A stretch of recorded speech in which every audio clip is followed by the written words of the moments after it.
Hello and welcome to the Super Saturday debate with me, Ayushman Singh Jamwal. Amid mounting tensions over tariffs, a surprising thaw in India-US relations has emerged as President Trump called the partnership with India very special and assured that he and Prime Minister Modi will always be friends.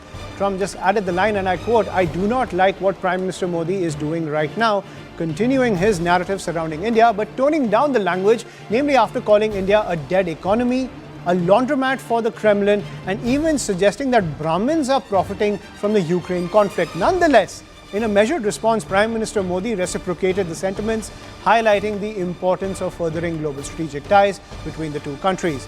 External Affairs Minister S. Jaishankar also underscored Prime Minister Modi's strong personal equation with Trump, talking about the importance of the India-US partnership. The shift comes after months of strained ties since the US imposed tariffs exceeding 50% on Indian exports, particularly targeting India's oil purchases from Russia, brazenly ignoring the energy ties between Russia, the European Union and China, where the energy trade far exceeds India. But Donald Trump is a man of optics, not strategy, where the entire machinery of the US administration is in lockstep with his whims. From domestic policy to foreign relations, even a day is too long to predict Trump's next move. While MAGA calls it 4D chess, the world sees it as unreliable. Global trade dynamics are readjusting to the tariff storm with new strategic ties on the drawing board. But for Trump, Prime Minister Modi's power play in Tianjin seems to have tempered his language. Trump did not get rave reviews for the Alaska summit with Putin, but the Tianjin Troika has sent the message that there is an economic and strategic order without the United States. Domestically, Trump is not having a good time with the Epstein scandal, the Republicans getting hammered in the opinion polls, and with his approval ratings tanking, in addition to the cost of living crisis and the contraction of the jobs market, he desperately wants a win to stand in the winner's circle. His peace deals are not working. He is being called out for lying about ceasefires. So his climb down is a testament to nations like India, which are not bowing down to Donald Trump. The big question we ask, is this a victory for Modi diplomacy through the India First agenda and the SCO Powerplay?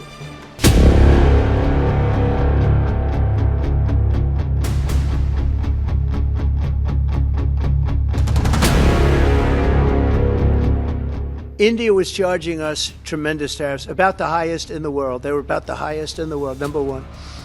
And we therefore weren't doing much business with India, but they were doing business with us because we weren't charging them. Problem is that India literally is the Maharaja of tariffs. It has the highest tariffs of any major country in the world, and it's in denial about that. I always will. I'll always be friends with Modi. He's great. Prime Minister, he's great. I'll always be friends, but I just don't like what he's doing at this particular moment. But India and the United States have a special relationship. There's nothing to worry about.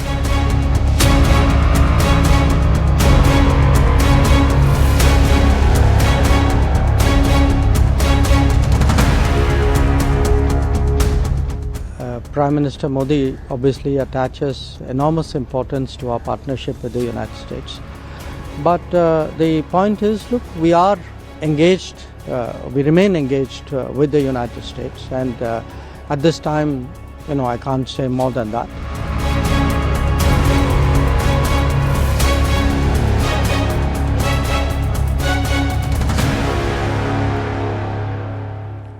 And let's get to our guests. I'm joined by Tara Karta, former director of the NSCS, Deepak Vora, former diplomat, as well as Professor Andrew A. Latham, international relations expert and professor at Macalester College. Thank you so much for joining us on the broadcast, ladies and gentlemen. Tara Karta, I'll come to you first. What do you chalk up the reason to behind this climb down coming in from the Trump administration?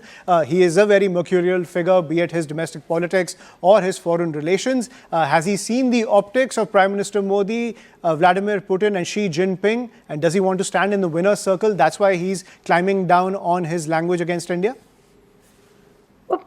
I would think that's a factor too, because those were pretty amazing optics, right? And the fact that especially I just thought the whole sight of Prime Minister walking with Putin hand in hand, I mean, that all that was pretty amazing.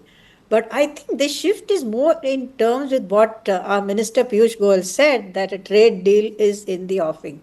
So somewhere we have negotiated something, something is moving ahead. But the problem, Ayushman, is that even though he's said this very nice thing and our Prime Minister has responded, I don't know what's going to come up the day after. Because there's some talk of him hitting the IT sector. The IT sector is 7.5% of your economy, your GDP. If that gets hit, then I think Indo-US relations are effectively over. I mean, I have never said this before. I have always been rooting for Indo-US ties because we worked so strongly on this relationship, and we worked very hard as a personal, from a personal point of view. So I wouldn't like to see that go.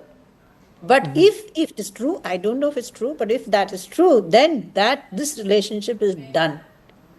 Right. And Ambassador Vora, I want to take that point to you. This entire thing that Trump has, he's always been wanting a huge win on the international stage. He wants that peace deal between Russia and Ukraine. He wants peace in the Middle East. He's promised it multiple times, but unable to deliver. The strategic dynamics of those areas, something that I don't think he really wants to get into. He just wants a deal once and for all. He's that kind of a guy. He just wants the signature at the bottom of the contract. Doesn't matter what's written in the contract unless he gets what he wants. When it comes to mending ties with India, is it low-hanging fruit given all the turmoil he's facing on the international stage, especially back home, given the cost of living crisis his own tariffs have caused? All right. Well, first of all, Mr. Jambal, thank you very much. A privilege to be on India's favorite channel, and you yourself are outstanding. I just heard Dr. Kartha say something that was very impressive. I respect her greatly. Now, I'm in Kanpur at the moment, and I've parked my car somewhere because today is Ganapati Visarjan. The statue, the images of the Lord Ganesha are being put in the river. And I think if you put a little trunk on Donald Trump, he might pass for an American Ganapati. If you look at it, it's meant to be a compliment to the person, nothing else.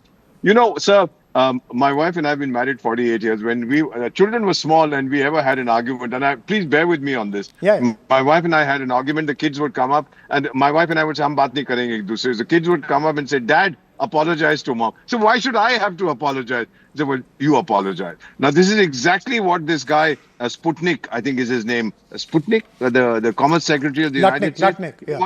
Sputnik. So he says, Prime Minister Modi, in 1 or 2 months, will go and apologize. Apologize for what? I haven't abused Trump.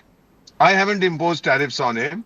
I haven't sent the military to fight him. I'm not doing anything. I haven't criticized him. I haven't issued statements. Apologize for what? And if he's talking about having high tariffs, I said, buddy, we are prepared to have a deal. We'll reduce it if you want. But what have I hurt? Have I hurt your ego?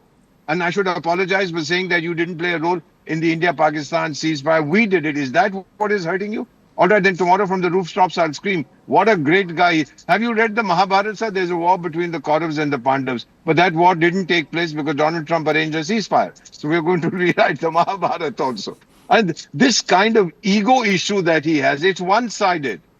And I believe that he will realize, you, sir, please, as I'm a regression analyst, I'm an economist. You bring all the factories of the world to the United States. You make 1 trillion cars a year. Who's going to buy them? China won't buy them from you. Europe doesn't have the money. That leaves it India with a 600 million middle class. Those are your figures. 7.8% growth. We are going to grow this quarter by almost 9%. We are the fastest growing economy in the world, period. You need me, partner. And he's a businessman, so is my man. Both business. One is the Nawab of negotiation. Trump Saab is the Baron of business. They are going to understand that you need the market. And Dr. Tara, let me assure you, he's not going to touch the IT sector. It will collapse in the United States. Many years ago, the Brits tried to end India's presence in their health sector, and everybody got up and said in 10 minutes it will collapse. It has collapsed already. Sir, I've seen this. I'm old enough. I'm 74 years young, 52 years in diplomacy. 1971, you remember the language they used against Mrs. Gandhi? I mean, I don't even want to quote it. I'm too embarrassed. What Nixon said about her. So relationship survived. 1998 sanctions because of our nuclear thing. Relationship survived. 1999 on the battle in Kargil, they refused to share information. Relationship survived. We will survive. So the brand equity is much too deep. So Right. it's very nice to talk. Kya hoga, kuch nahi hoga. We'll be back to normal within a few weeks. Right. Take so, it from me. So it seems that this is just a Trumpian hiccup, if you will, because That's right. Trump is just, he's painting this, the United States as this economic utopia that, everything can be built in the United States, can be supplied in the United States, can be consumed in the United States. He's not understood the world and how the economy works. That's why he's wantonly just throwing out these tariffs, not worrying about the supply chains back home. And I completely agree with you. To tank the IT sector in the United States is suicidal at the end of the day. He would never do that, Absolutely. and at the end of the day, he will feel the pinch of that. And I want to take that point to Andrew Latham over here. Andrew, I think when it comes to Donald Trump's understanding of the presidency, for the longest time in popular culture, both around the world and even here at home, the US president is always called the most powerful man in the world. And that's a tag that has stayed with the US presidency for the longest time when it comes to its understanding on the global stage. But does Trump take that moniker a little too seriously, doesn't understand the dynamics behind it? Because it seems that anything that he's thrown at the global stage, it's only backfired against him. There doesn't seem to be a plan in place. He is facing the wrath of those policies back home. What is the game plan going forward, given the fact that everything is backfiring against him, and to a great extent, he's bringing adversaries closer together to create these economic and strategic blocks where the United States is no longer a factor?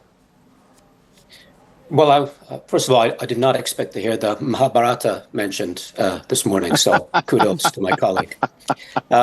Secondly, even if we focus on American domestic politics for a moment, yes, the presidency, the executive branch is very powerful, but it is subject to checks and balances. And right now we have found the appeals court, one appeals court in this country has struck down these tariffs, arguing that President Trump doesn't have the authority under the U.S. Constitution to apply. But I'm sorry to interrupt, but let's face it, all the court rulings, they just don't matter.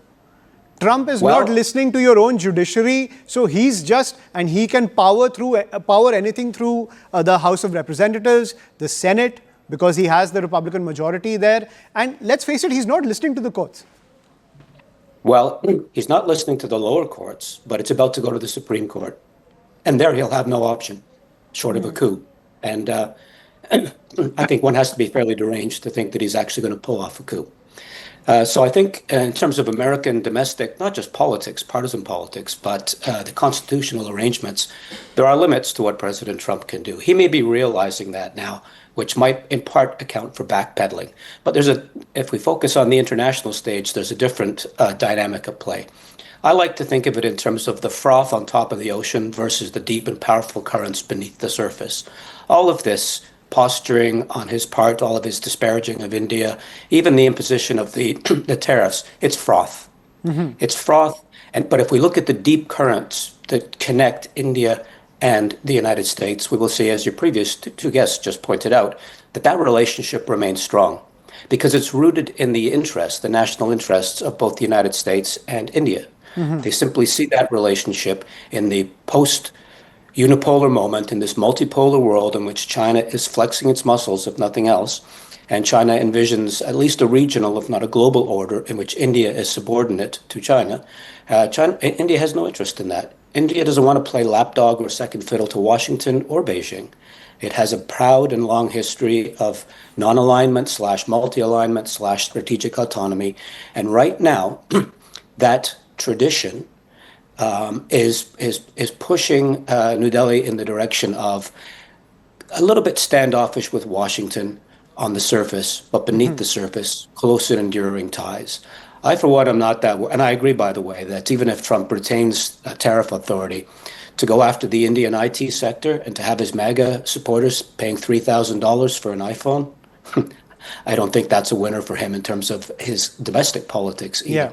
But so far, he seems to be weathering the storm. I think the test will be in the midterm elections, whether that really jolts him. But Tarakarta, when it comes to the semantics surrounding Trump, let's look at the semantics surrounding his entire policy when it comes to tariffs. Is there an economic naivety that has underlined his entire economic policy. Statements from Peter Navarro talking about India going into bed with Putin as well as Beijing, also talking about India as the Kremlin's laundromat, and at the same time saying that, like Brahmins are profiteering from the war in Ukraine. This kind of really ridiculous and, I wouldn't even say schoolboys, because schoolboys have more sense as compared to Peter Navarro, it seems. But this very naive language coming in from a country like the United States, people from Trump's inner circle, this only, exacerbates the entire situation as we try to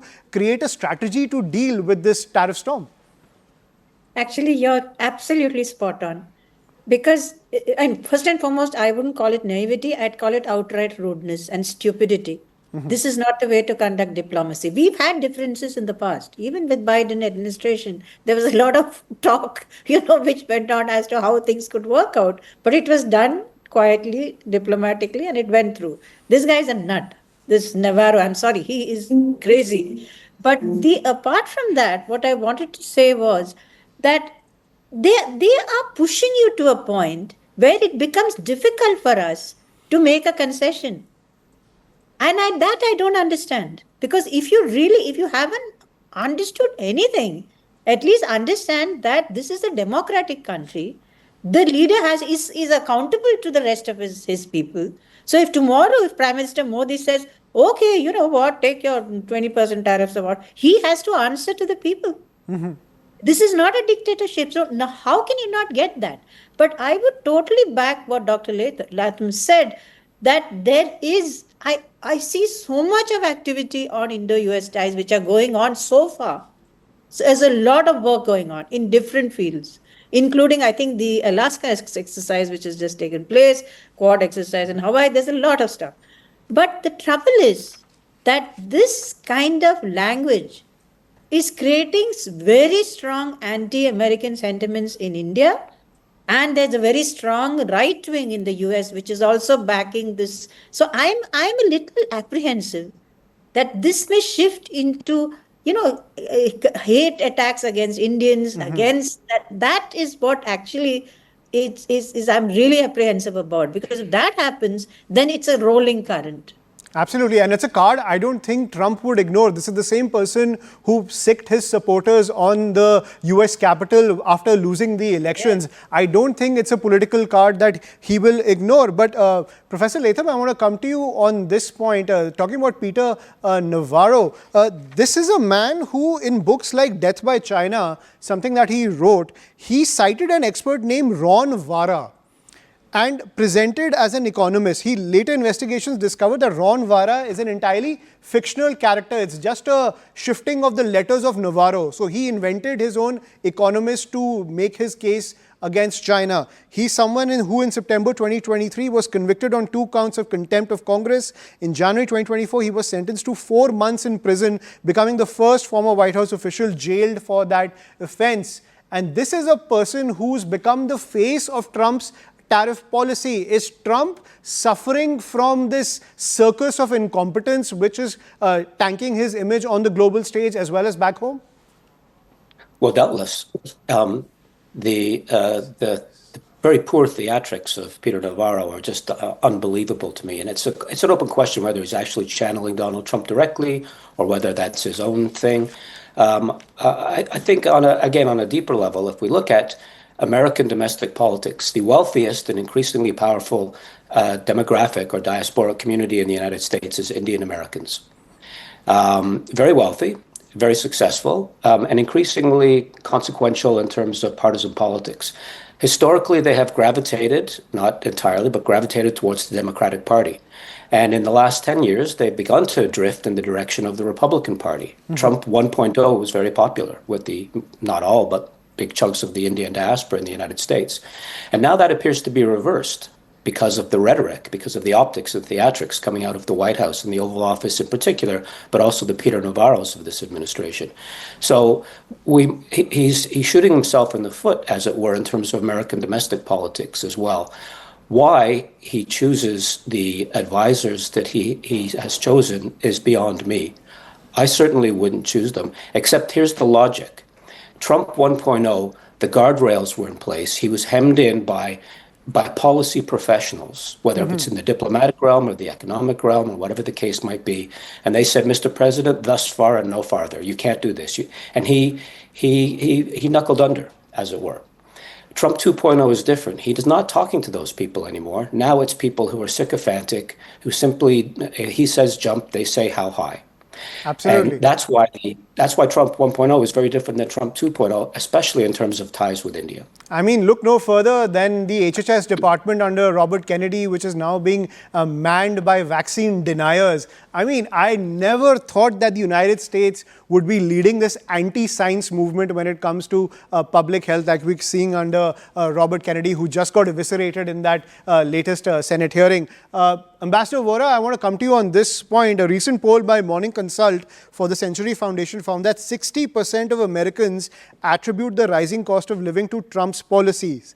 Additional 63% say he negatively impacted grocery prices, something he ran on for his second term, that I will improve the quality of living, I will bring down the cost of living. And moreover, 61% report a general financial decline in their own lives. That has been the direct impact of the entire tariff storm.